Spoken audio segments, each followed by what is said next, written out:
एक लंबे चौड़े अगर आप देखें 8 मैचों के इस टूर को नेपाल के लिए कनाडा टूर जो है वो फाइनली कहीं ना कहीं कल जो है वो कंप्लीट हुआ और चारों T20I मैचेस नेपाल ने अपनी T20I सीरीज़ के पर खेल लिए। उससे पहले 4 ODI खेले थे, एक वॉश आउट कहीं ना कहीं हो जाता। तो कल लास्ट जो है एट द एंड जीत के साथ यहाँ पर फिनिश किया नेपाल ने अपने इस पूरे कंप्लीट कनाडा टूर को। अब इस T20I ट्राई सीरीज़ की बात कर लें, सबसे पहले आपके जहन में चल रहा होगा कि सीरीज़ को लेकर क्या हुआ, मतलब सीरीज़ कौन जीतने वाला है, क्या जीतने वाला है। आपको बहुत सारे लोगों को पता भी है कि क्या हो इक्वेशन है, लेकिन चलिए जिनको नहीं पता उनके लिए एक बार हम पॉइंट्स के थ्रू समझा देते हैं कि आखिर नेपाल की उस जीत के बाद अब इक्वेशन क्या है। T20I सीरीज़ क्या नेपाल जीत सकता है या ओमान जीत सकता है या फिर कनाडा जीत सकता है, या आपको पॉइंट्स टेबल के जरिए समझाने की यहाँ पर कोशिश करते हैं। पॉइंट्स टेबल ज़रूर, जी हाँ, पॉइंट्स टेबल की बात करें तो नेपाल अब 4 मैचेस जीतकर 4 मैचेस खेलकर 4 पॉइंट ले पाया है, 2 जीता है। वहीं कनाडा जो है वो ऑलरेडी 2 जीत चुका है, 3 मैचेस उनके हो चुके हैं। और वहीं ओमान ने 3 मैचेस में 1 जीत हासिल की है और 2 में उन्हें हार मिली है 2 पॉइंट के साथ।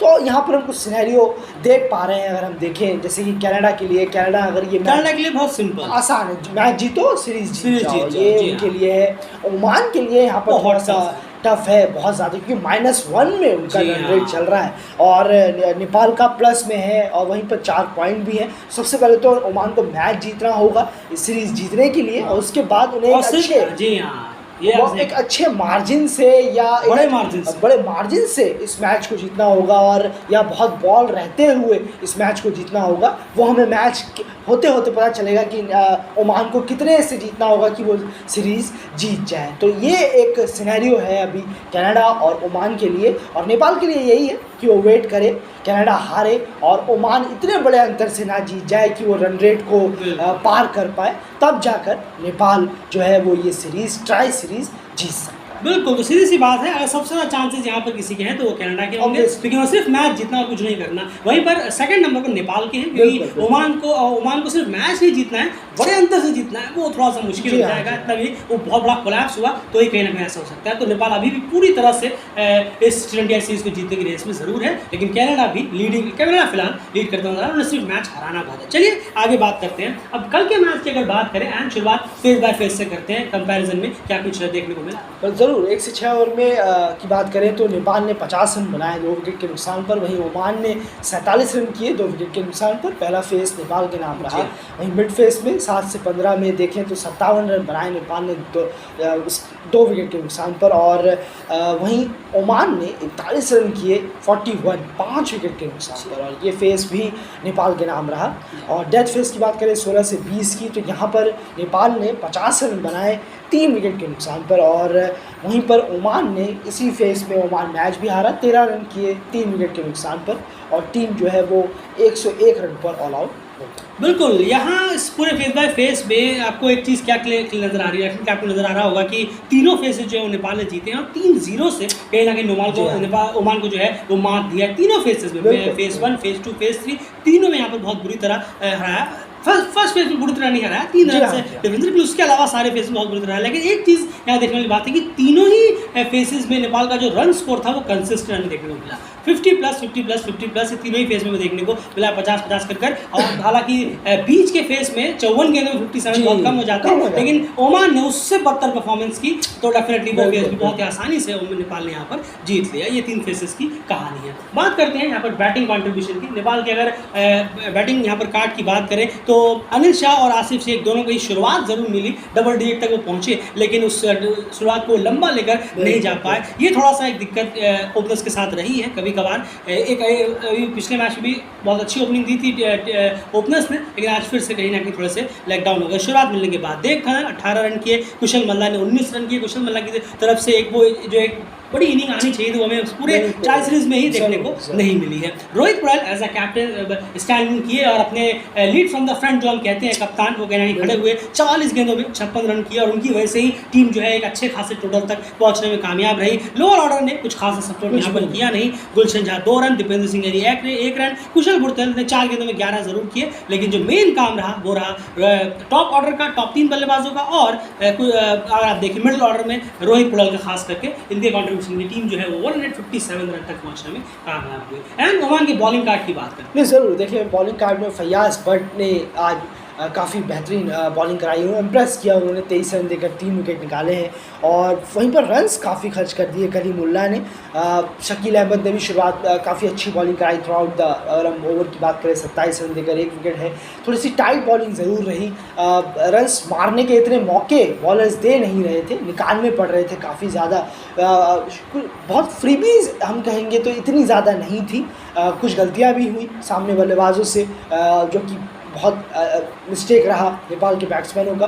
और बॉलिंग ने कलेक्टिवली अगर हम कहेंगे तो एक थोड़ा सा स्कोर जो है अभी तक जो चल रहा है इस ट्राई सीरीज में वो थोड़ा सा कम रोकने में कामयाब नहीं हो पाया। 157 जो है कम से कम 15 एक्स्ट्रा रन लीड कर दिए हैं। बिल्कुल बिल्कुल, तो ये फिर भी अजीब है कि 157 को भी हम ऐसे इस तरीके से क्रिएट कर रहे हैं, लेकिन पिच ऐसी नहीं है कि आप 157 भी चेज ना कर पाएँ। ज़रूर थोड़ी ट्रिकी है, लेकिन बल्लेबाजों की बात तो खैर आगे करेंगे, लेकिन बॉलर्स ने फिर भी अगर थोड़ा सा रन्स और वो कम लीक करते तो ओमान के लिए बेहतर होता। बिल्कुल सही कहा आपने। चलिए उसके बाद बात करते हैं यहाँ पर ओमान के चेस की। अगर ओमान के चेस की तरफ यहाँ पर आगे बढ़े तो बैटिंग कार्ड ऑलरेडी आप स्क्रीन पर देख पा रहे हैं। एंड स्कोर्स की यहाँ बात करें तो जिशान मकसूद ये 30 गेंदबाज लेकिन बहुत स्ट्रगल कर रहे थे। जो 35 रन उन्होंने बनाए हैं वो सिर्फ जिन्होंने मैच देखा है वो जानते हैं कि क्या बहुत ज़बरदस्त स्ट्रगल कर रहे थे वो। इन 35 रन को बनाने के लिए उन्हें इतनी मशक्कत करनी पड़ी तो मेरे ख्याल से उन्होंने कभी शतक मारने के लिए भी नहीं की होगी जब वो फॉर्म में रहे होंगे। तो खैर, और उसके अलावा आप पूरी बैटिंग कार्ड की कहानी देखिए। 2 रन, 9 रन,